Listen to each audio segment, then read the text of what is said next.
My name is Julian. I'm Joe. I'm Cynthia. I'm Jacinta. And we are having a wonderful topic discussion today about sustainability. We each have our own ideas about what's about doing, ladies.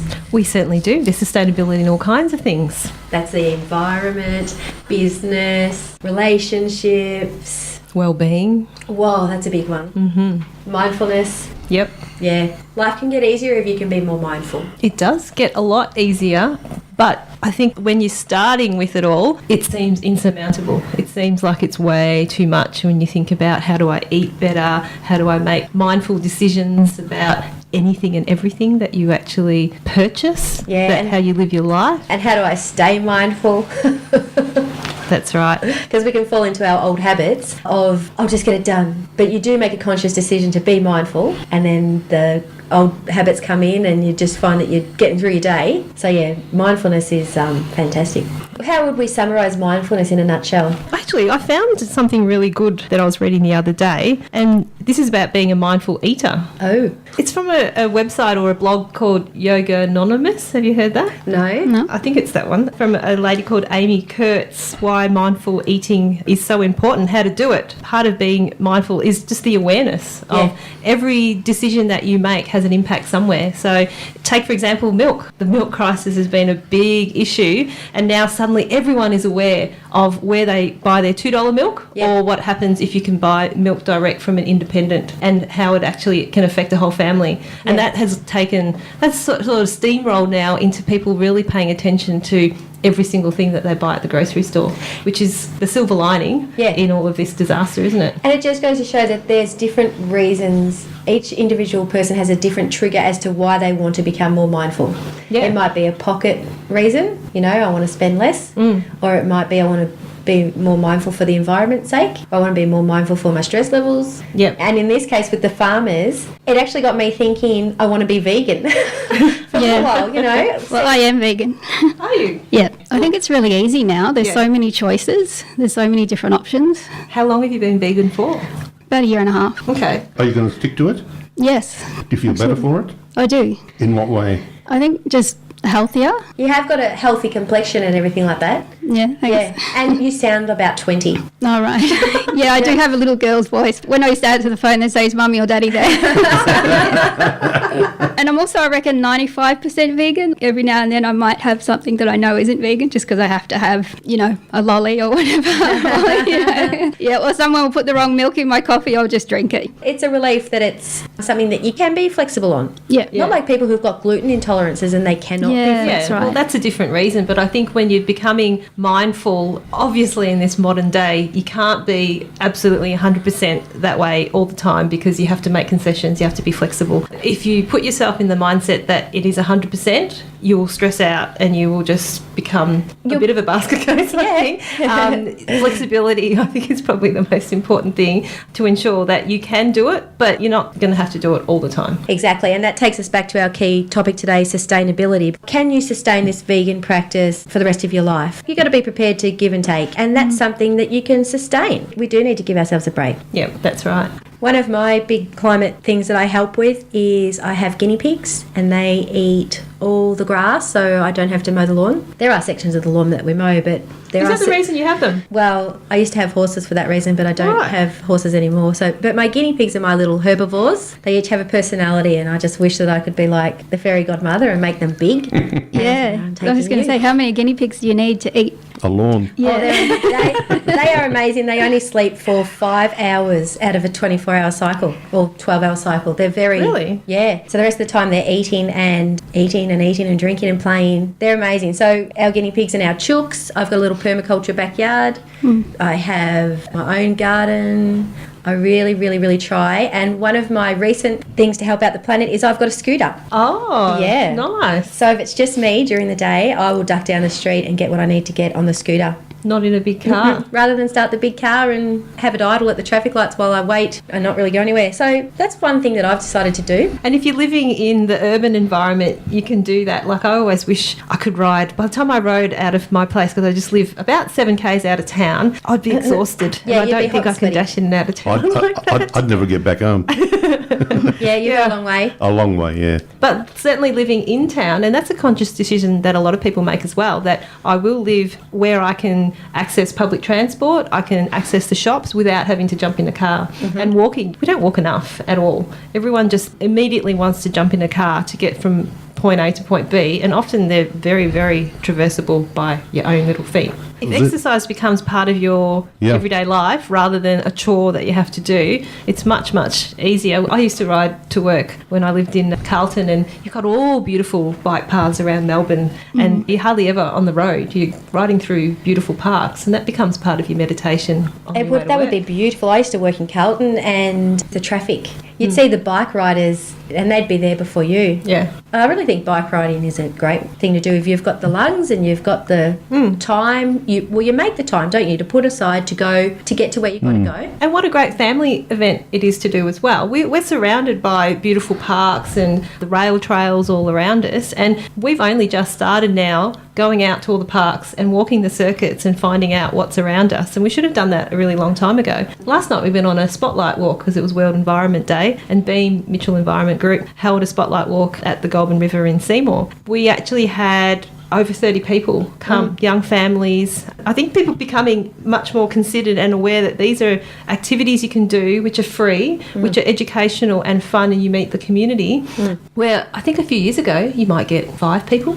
So there's lots of things that people can do that tread lightly, that don't consume anything, no back pocket burn. Yeah. And I think there's so many things that concentrate on, you've got to spend lots of money, you've got to travel a long way. Then once you get there, you've got to spend more money. To sustain while you're there. Oh, we're here now, we'll have tea and that sort of thing. Yeah. Yeah, I always look for the wonderful things to do around this region. And yesterday there was the Tallarook Market. And again, I didn't get to that, but I got my husband to pick up one of those pies. And the Tallarook Farmers Market is something else that I manage that market. You're managing it. I'm managing it. You're doing a great job. What is nice is it's building. We've managed to get pretty much all of the staple food groups there now. We even ended up with milk from an independent. We had apples. We've got goat, lamb, beef, and also pork. And so what I'm finding really encouraging is it was rainy, it was drizzly, it was muddy. You should see my shoes at the end of the day. But it wasn't dead. We had lots of people come with families, and we have kids' activities and things as well. And it was busy. And the beautiful thing is that I keep hearing from out-of-towners who don't know Tallarook and it might be their first market, and also the stallholders who are new as well. It's a great bunch of people. It's a wonderful community, and they really like talking. And even if they haven't made the massive sales that would make in Melbourne, they want to keep coming back because they feel the warmth on a cold day, and it's really nice. And it's nice because you're seeing the farmers in the farmer's backyard. It's not the farmer coming to you in Melbourne. You have to come out. And when the people come out from Melbourne to Tallarook, they really enjoy it. When you think it's only about 30 stalls, you can see everything from the entrance, but people will stay 3-4 hours. So that's saying something, that if you can stay somewhere for 3 or 4 hours, it must be It's a beautiful little place up there anyway, isn't it? Yeah. It really is. Yeah, and you got the bistro-y pub across the road. Yep. And they serve a really nice beer. My husband used to hate markets, and actually he enjoyed that market. We were able to buy jumpers and things like that. He really saw the value in markets. Yeah. Well, when you get to speak to the maker, someone who's put all their love and intent into something that they've made, it means a lot more than something that's cheap off a shelf that you've got no idea how it was created. So I think that's an important thing, is we try to have makers who have actually created the items that are there, not just sports stuff. So it makes a big, big difference when you can actually appreciate how much effort it's gone into something. And that goes for food as well. Back to mindfulness upon food. One of the things I know about food and mindfulness is that if you chew your food properly in your mouth, your stomach will release the gastro juices that it needs to process that food, because it's stimulated by what's in your brain and what your brain is tasting. So mindfulness can help us with bloat. Some people bloat when they eat their dinner because they're eating too fast. Yeah. I know some people who burn their mouths when they eat their dinner because they're so hungry and they're busy, and at the end of the day dish up a big dinner and they burn themselves. So there really is... Imagine when you eat too much, because then your brain hasn't been told yet that your stomach's already full. Yeah. It's all about breaking bad habits. When the phones came out, there were no rules, were there? So you get used to little things, and then suddenly rules come in for everyone's benefit, of course. But if you were born in the 70s, that was when all the fast food came out, and that's when everyone got told that convenience and speed were the most important things and not value the food that you eat. And now we have to go back. Yeah. And just on the radio this morning, they were talking about appreciating and valuing and cooking food like your grandma did. We were going backwards. Well, not backwards. Backwards to go forwards. The days where you lit the oven, if you went to the trouble to light the oven and get the wood and everything like that, you didn't just cook one cake. You cooked a cake and a casserole and some roast potatoes. And I know these things because when I was a kid, we grew up without power. And we had a kerosene fridge and that sort of stuff. So I was taught that way. Gee, you don't look that old. Well, it's not that I'm that old. It's just the way my mum and dad chose to get out of the rat race and live off the land. And What a nice way to go. it was really nice. Yeah. And now when I look around at my peers they got the heater on, flat chat for one person, start the car for one little errand. I do think, whoa, how can we be a sustainable planet if there's so much wastage going on? But to them, they don't think about it. Yeah, it is about planning, isn't it? Planning your day, having a to-do list, like you said, not being stressed when you're driving, but also if I'm going out and you've got your daily plan, it's working out what else am I going to do while I'm out. Yeah. And checking it off the list. And even with cooking, it is planning what food I've got and when I'm going to cook it. Sometimes I write a list on the fridge of what vegetables are in the fridge because I forget what's there. Yeah. Use a steamer on top of the peas and steam everything in the one pot. Yeah. The thing that I'm starting to realise now is about the community, and social media becomes an even wider community. You don't have to rely on yourself. So often we've got a group of people who travel around, and it's not a bad thing to put out there, is anyone going to Yea this afternoon because I need to go and pick something up, and why go and do an extra trip? And we've had this. We've had someone say, I go between Seymour and Yea every day. If you need anything, I'll be able to bring it for you. But you have to ask. I think the asking for a favour or for something can sometimes be the wall between you because you think you have to do everything yourself. Even catching public transport, it takes a little while for some people to say, hey, what's the benefit of catching a train to driving? Obviously, if you've got to carry a lot of stuff, it's not that easy. But to jump on the train and then to actually have a whole hour 15 for me, travelling from Seymour, is brilliant. Yeah. You sit there and you can get stuff done. You're not concentrating on driving, and it's a good service. You think you've warmed up one carriage, and that carriage is keeping in how many? 40 people probably in one carriage? 40 people warm, as opposed to one car driving one person with the heater on flat out to wherever they've got to go. So it is a good thing. I think public transport's great.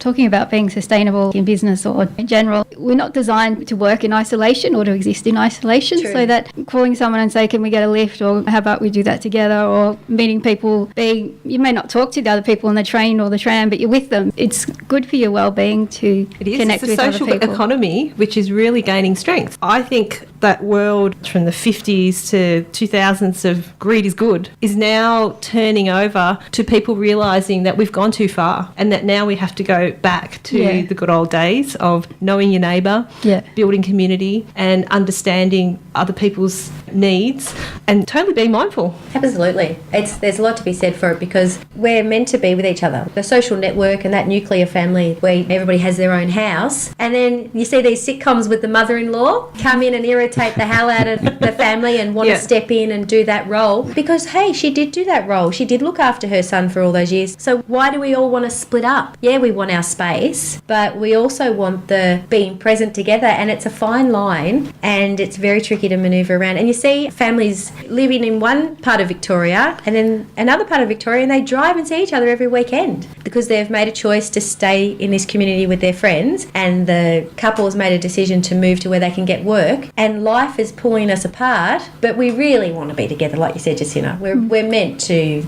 be side by side and interact with other human beings. And that article that I was going to share with you yesterday is about mindfulness, the disease of this generation of people saying, I am so busy. And I've actually looked at people and I've said, hi, how you going? And they say, I'm so busy. And they're pale and busy. And what do you want to do? You want to kind of get away from them so that they can go and look after themselves. Go and do what you got to do then. And Go and be busy. Sometimes busy isn't really busy. It's a created busyness. I am totally in that side of things. And I keep trying. You've got to set time aside, got to put the phone away. But it's so difficult too when you've got so many things happening and you feel the pressures of people that you think are reliant on you. Are they really? Yeah. Is it going to be all right not to answer that phone call right this very minute? Often the guests that I have come and stay with me, the main reason they write is, we've got to get out of the rat race. busyness of Melbourne, and we need to get to the country. And it's happening more and more that people are saying, got to get out of Melbourne. And you think, how bad is it in Melbourne? Like, you don't feel that because you're surrounded by open space. And what I take from it, what I actually love, is it reinforces what you're surrounded with, and people telling you all the time, wow, what have you? And how amazing is this? And they think, it is, isn't it? And if you don't get that constant Reinforcement and feedback. yeah, you kind of forget how lucky you can be. And the tables can turn in your brain if you are experiencing some negativity and you change that to being grateful for what you've got. You don't have to have a mansion to be grateful. You can just have your favourite tapestry, and you can be grateful that you have that beautiful favourite tapestry or whatever it is that's special to you. We get reminded that all the time, that money doesn't buy happiness at all, and people still strive for that, and they think that once that happens, once I win Tats Lotto or whatever, my life is going to change, and you just have other pressures and other things fall on your shoulders. Whatever you measure as success is a personal thing. I'm just happy at the end of the day if I've lined myself up for a good night's sleep. I've ticked all the boxes and I've got nothing to worry about.